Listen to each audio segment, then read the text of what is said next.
Hello editors, this is Kirk. In this video, I'm going to show you how to use the suggesting mode in Google Docs to collaborate with a student on their project. It's pretty straightforward, but if you've never used Google Docs before, then there is a bit of a learning curve. So I have here an example student project. This is Mimi, and she needs to refine her essay before it's published to the website. And right here on this first page, I can learn a little bit about Mimi and put a face to her name, and she can do the same with me. Then if I scroll down, I can see guidelines and instructions for the student, in this case Mimi, but we're going to skip that since we're just focused on editors in this video. And then here on section 2, this, if you haven't read this before, please do if you're a first-time editor.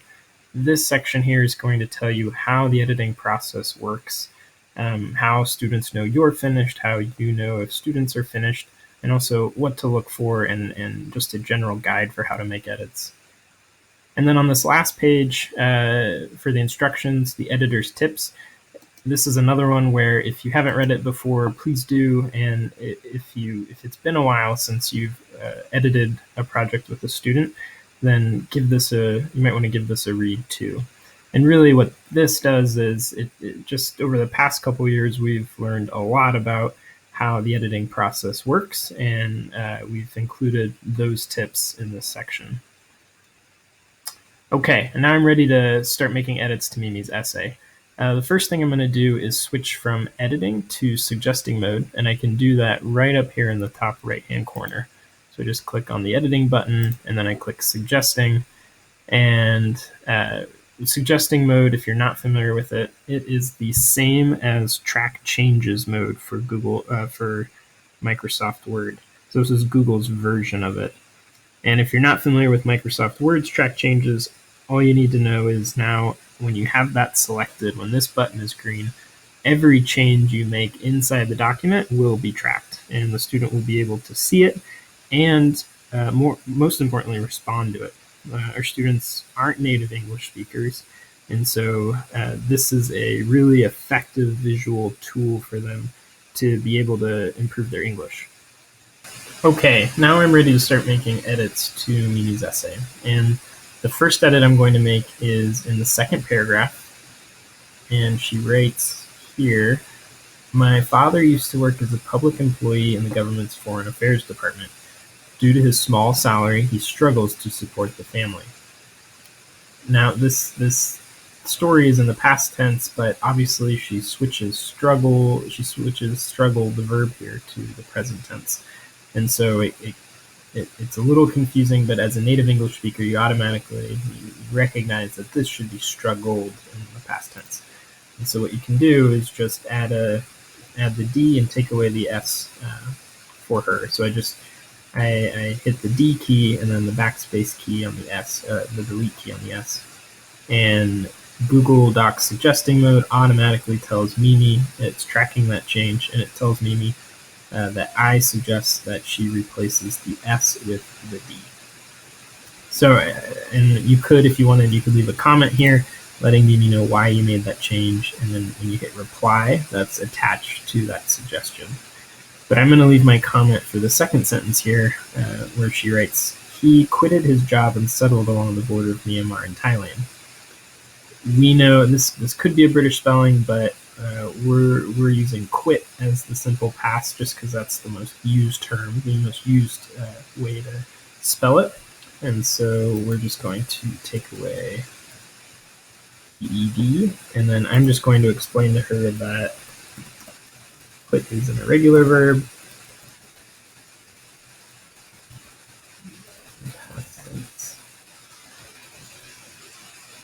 Quit is also quit. And may include quotes around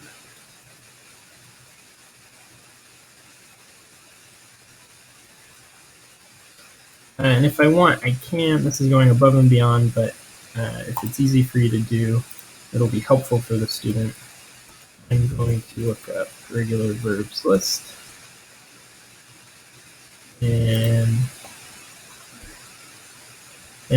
I checked earlier, but this is the one that I want to use. It includes the most commonly used irregular verbs, the infinitive, simple past, and past participle versions of each irregular verb. So I'm going to use that URL, and I'm just going to let the student know that there's a website.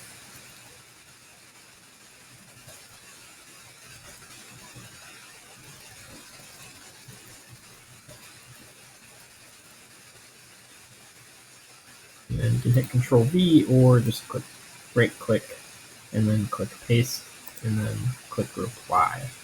And now you can see how this is attached. This comment is attached to that suggestion. So when Mimi logs in, she's going to see that this comment is attached to this suggestion. Okay. Another common edit we have is if something's confusing. You read a sentence a couple times, it just doesn't make sense, and you need clarification on it. You can just highlight it and ask the student to elaborate or explain what she means. And for Mimi's essay, I came across a section that I didn't understand in the last sentence of her third paragraph. So she writes, "I continuously worked hard to balance work and educating myself involved in migrant community." I follow her up until involved in migrant community. So I understand I continuously worked hard to balance work and educating myself. But right here, involved in migrant community, it's not clear to me. And so what I'm going to do is just ask her, what do you mean here?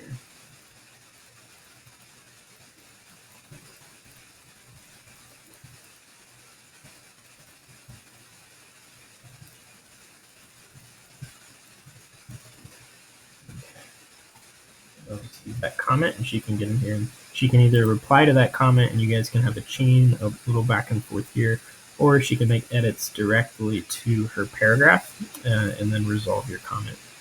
Or if she clarifies it within the paragraph, you can resolve it yourself when you get back in.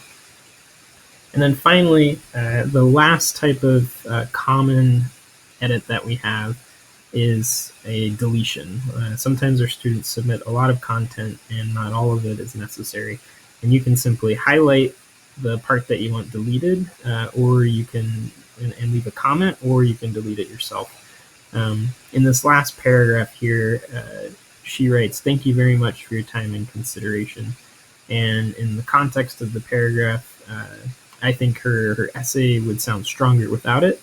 And so I'm going to suggest that she deletes it. And to do that, I could either leave a comment, just click on this box, or I can highlight it, hit backspace, and then leave a reply.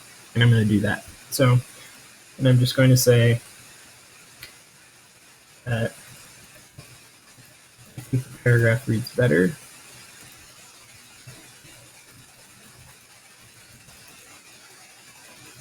This is my opinion. What do you think? It's a nice thing to say, but we want to keep these essays tight, and I think that that's a little fluff that doesn't necessarily need to be there. So I'm going to click reply, and then when Mimi logs in, she'll see that. And then the last thing I'm going to do is leave some concluding comments for Mimi, and really I'm just going to summarize all the edits I did here and my general impressions about the essay. So just leave a quick comment here.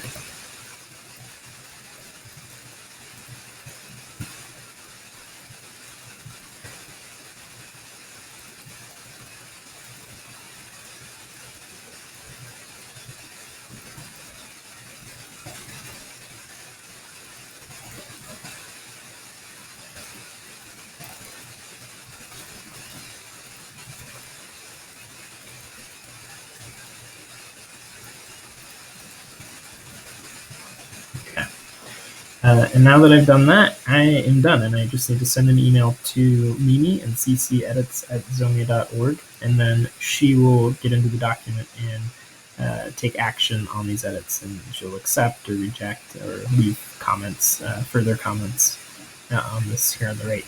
The only thing I'll note is that what you see here is far less than what's normally in a document. These edits can really pile up. In fact, when you get into a document, sometimes these editorial boxes can be all the way up towards the very top of the document on the first page. And if it gets super cluttered, one way to help yourself know where you're at in the document, where the comments are, is by clicking on the particular edit that you want to look at, so, or the particular suggestion. So in this case, if I wanted to see what this suggestion was about, I could just click there, and then that would pull this particular comment box down. Same thing here. And that's how you suggest edits in Google Docs.